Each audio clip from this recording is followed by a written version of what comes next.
So we're here with Rick Swaine, author of the recently released book, Do It for Chappie, the Ray Chapman Tragedy. Rick is a member of the Society for American Baseball Research, or SABR, and has previously written 4 historical nonfiction baseball books. So Rick, tell us a little bit about Ray Chapman. Ray Chapman is the only major leaguer to be killed in the line of duty.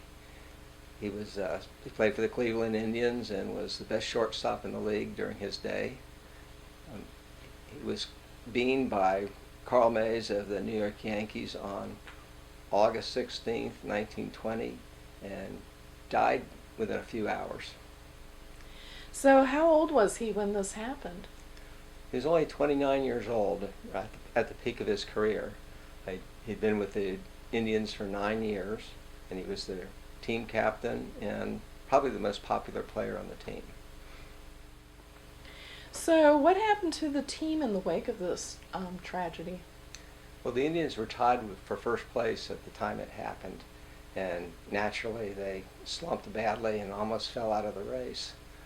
But they regrouped, took up the battle cry of "Do It for Chappie," and came back and overtook the New York Yankees, who were led by Babe Ruth, and the Chicago White Sox, who were led by Shoeless Joe Jackson, to win the pennant in the last days of the season. So how did you become interested in this story? Actually, this book has been about 60 years in the making. I first read about Ray Chapman when I was an 11-year-old boy, and found him such a compelling character that I was just hooked on the story. Your previous baseball works have been nonfiction histories, so why did you decide to write Do It for Chappie as a historical novel? Well, I wanted to tell the Ray Chapman story in a way that would be appealing to a casual sports fan, as well as baseball nerds like myself. By using the historical novel, I was able to animate the story through use of plausible dialogue and character interactions without sacrificing authenticity. It basically allowed me to tell the story through the eyes of the main characters involved. How did you go about developing the characters for your historical novel? Well, 1920 was such a pivotal year in baseball history.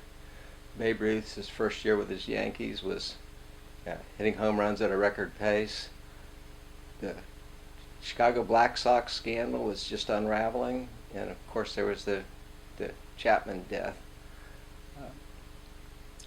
And I basically read every book and article I could find, and went back and researched old newspapers and the sporting news until I was fairly comfortable with the characters.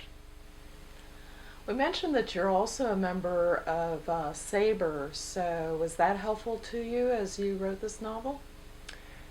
Actually, the research done by my fellow SABR members for the bio project was kind of the finishing touch. It really brought the character to life, and after that, everything just kind of fit together with the documented events. Use of the historical novel genre a rarity for a baseball book? Yes, it is. The historical novels are usually for military history or true crime stories, but baseball, with its legendary characters and rich history, lends itself to the historical novel, and I hope to see a trend develop. What are some well-known historical novels?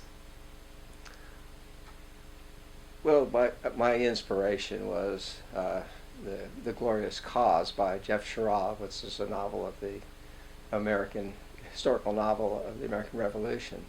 But some others that are more well-known are Alex Haley's Roots and Truman Capote's In Cold Blood. That happening 100 years ago, do you know of any plans to memorialize the anniversary of Ray Chapman's death this baseball season? Well, nothing specific so far, but I've been in touch with the Cleveland Indians and the Cleveland Plain Dealer and the Cleveland Saber chapter, and all of them are interested in getting involved, and I'm confident that something will happen on August 16th, 2020. The Indians are in town that day, and that's on a Sunday, so it'll be a good opportunity to do something. Okay. Well, thank you, Rick, for telling us about your book. For those of you interested in reading Do It for Chappie, you can visit Amazon.com or go to Barnes & Noble, or you can ask for it at your favorite bookstore. Thanks again, Rick.